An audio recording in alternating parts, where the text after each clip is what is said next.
श्री कृष्ण के मौन के 3 रहस्य। आत्मा की बात, एक ऐसा युद्ध जो धर्म के लिए लड़ा गया, लेकिन जिसने पूरी धरती को लहू से लाल कर दिया। शरीर कटे हुए पड़े थे और यह पहचानना मुश्किल था कि ये टुकड़े इंसान के हैं या किसी जानवर के। नमस्ते दोस्तों, स्वागत है आपका हमारे चैनल आत्मा की बात पर। आज हम बात करेंगे श्री कृष्ण के उस मौन के बारे में जिसके पीछे छिपे रहस्यों को आज तक कोई समझ नहीं पाया। ये तीनों रहस्य आपके दिल को छू लेंगे और आपके दिमाग में एक नई रोशनी जगाएंगे। तो वीडियो के अंत तक हमारे साथ बने रहिए और कमेंट में बताएं कि आपको कौन सा रहस्य सबसे ज्यादा दिलचस्प लगा। चलिए शुरू करते हैं श्री कृष्ण की लीला के इस सफर को। श्री कृष्ण और शिशुपाल। दोस्तों, महाभारत का एक ऐसा किस्सा जो श्री कृष्ण के मौन का पहला रहस्य खोलता है, वो है शिशुपाल का किस्सा। शिशुपाल, जो चेंदी का राजा था, श्री कृष्ण का दूर का रिश्तेदार भी था, लेकिन उसकी कृष्ण से पुरानी दुश्मनी थी। युधिष्ठिर के राजसूय यज्ञ में जब श्री कृष्ण को अग्र पूजा के लिए चुना गया, शिशुपाल का गुस्सा भड़क उठा। उसने कृष्ण को 100 से भी ज्यादा बार अपशब्द कहे, ग्वाला, नीच, असमर्थ, हर तरह के अपमान। सोचिए दोस्तों, 100 बार अपमान। हर कोई हैरान था, ये श्री कृष्ण जो अर्जुन के साथी हैं, जो द्वारका के राजा हैं, वो क्यों चुप हैं? लोगों ने सोचा शायद कृष्ण में अब वो शक्ति नहीं, वो प्रतिशोध की आग नहीं। पर क्या आप जानते हैं, श्री कृष्ण ने शिशुपाल की मां, जो उनकी बुआ थी, से एक वादा किया था। उन्होंने वादा किया था कि शिशुपाल के 100 अपराध माफ कर देंगे, और श्री कृष्ण ने उस वादे को पूरी श्रद्धा से निभाया। 100 अपमानों तक वो मौन रहे, शांत रहे।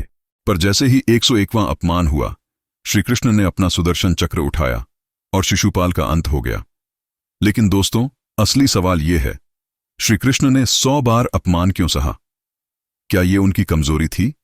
नहीं, यह उनका धैर्य था, उनका वादा निभाना था और उनकी लीला का एक हिस्सा था। श्री कृष्ण जानते थे कि हर अपमान शिशुपाल को उसके अंत के और करीब ले जा रहा था। दोस्तों, जरा सोचिए, अगर कोई आपको एक बार भी अपमान करे तो आपका रिएक्शन क्या होगा? क्या आप 100 बार चुप रह सकते हैं? श्री कृष्ण का ये मौन हमें सिखाता है कि असली शक्ति गुस्से में नहीं, धैर्य में होती है। मौन रहना कभी कभी सबसे बड़ा जवाब होता है। जब आप चुप होते हैं, तब आप अपने अंतर्मन को सुनते हैं और सही समय पर सही कदम उठाते हैं।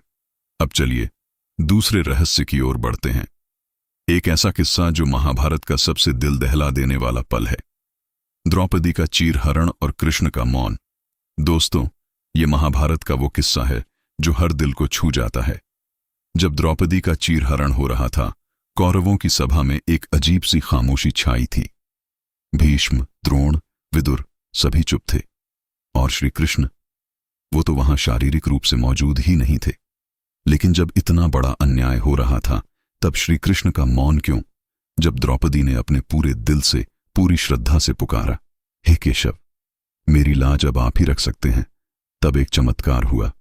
श्री कृष्ण, जो वहां दिखाई नहीं दे रहे थे, उन्होंने अपने दैवीय रूप में द्रौपदी की साड़ी को अनंत कर दिया। साड़ी अनंत होती हुई दुशासन थकता हुआ।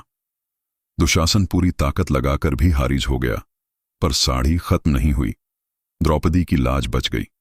लेकिन सवाल यह है, श्री कृष्ण पहले क्यों नहीं आए? क्या वो सब जानते थे? अगर जानते थे तो मौन क्यों? दोस्तों, ये समझना जरूरी है कि श्री कृष्ण एक साथ कई लीलाएं रच रहे थे।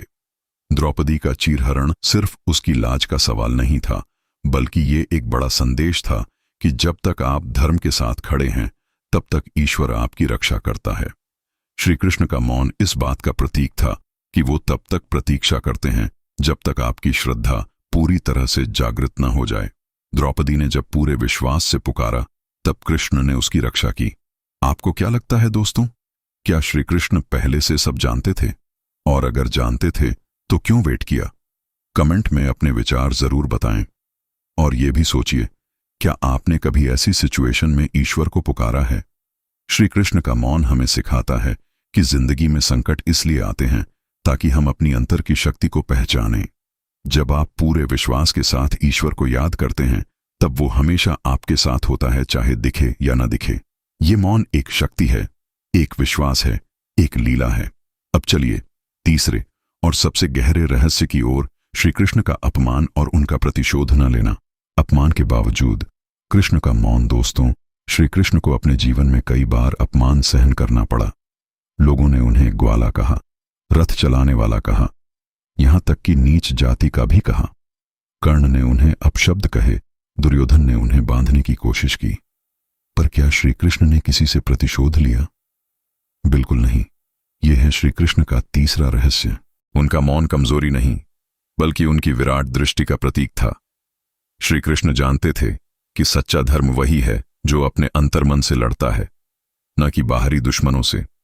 उन्हें पता था कि जो लोग उनका अपमान कर रहे हैं वो अपने कर्मों के हाथों खुद नष्ट हो जाएंगे। सोचिए, जब दुर्योधन ने श्री कृष्ण को बांधने की कोशिश की, तब कृष्ण ने अपना विश्व रूप दिखाया। तब सभी के चेहरों पर हैरानी थी। ये उनका प्रतिशोध नहीं था, बल्कि एक संदेश था कि सच्ची शक्ति हथियारों में नहीं, अंतर्मन में होती है। दोस्तों, क्या आपने कभी ऐसा मौका देखा जब आपने अपमान सहा लेकिन चुप रहना चुना? उस चुप्पी में क्या शक्ति थी?